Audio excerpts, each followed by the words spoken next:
Laser news, सच की किरण। जय श्री महाकाल। आज उज्जैन में बाबा महाकाल की आखिरी राजसी सवारी निकल रही है। ये सवारी नहीं है बाबा का, जनता के साथ सीधा सरोकार है। जनता के साथ, आम जनता के साथ, जनता को अपने दर्शन देते देते भगवान अपनी इस लौकिक दुनिया को अपनी निगाह से देखना चाहते हैं और हम भी मनुष्य होने के नाते से इन चर्म चक्षुओं से उनको निहारने का बेसब्री से हमेशा इंतजार करते हैं। कालों के काल महाकाल इस दुनिया में सदैव सबका संभार करते हैं, संरक्षण करते हैं और सदैव जीने की ललक जगा करके जीवन के जन्म और मृत्यु के बीच काल के कपाल पर सबका समय नियत करते हुए हमारा उत्साह बढ़ाते हैं।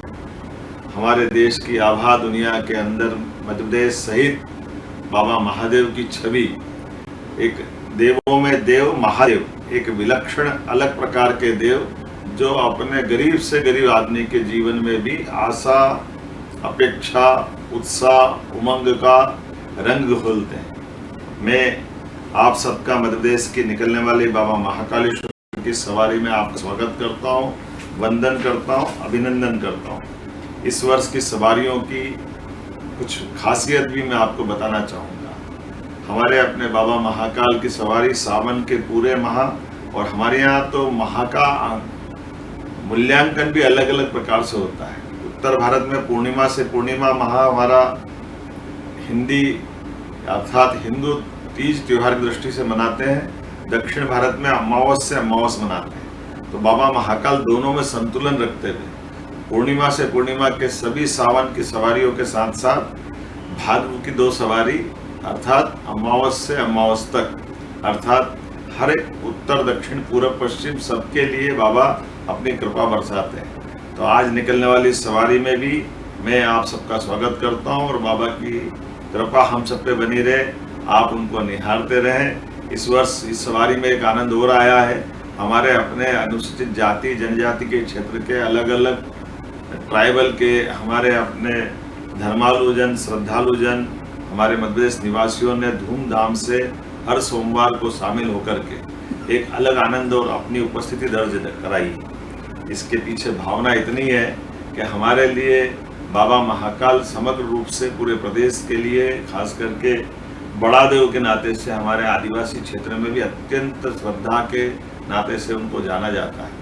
उनकी संस्कृति से बाकी लोग परिचित हों, इसलिए सवारी में शामिल किया है। अलग अलग शासकीय बैंडों के माध्यम से भी सवारी की आभा बढ़ाने का प्रयास किया गया। मुझे और आनंद इस वर्ष यहाँ से मैं बताना चाहूँगा, आखिरी सवारी में पुष्प वर्षा करते हुए इस सवारी का गौरव बढ़ाने का प्रयास हुआ है। मेरी अपनी ओर से आप सबका पुनः वंदन, अभिनंदन। बाबा महाकाल हम सब पे कृपा करें। जय श्री महाकाल। महारानी अहिल्याबाई का 300वां जन्मोत्सव वर्ष चल रहा है।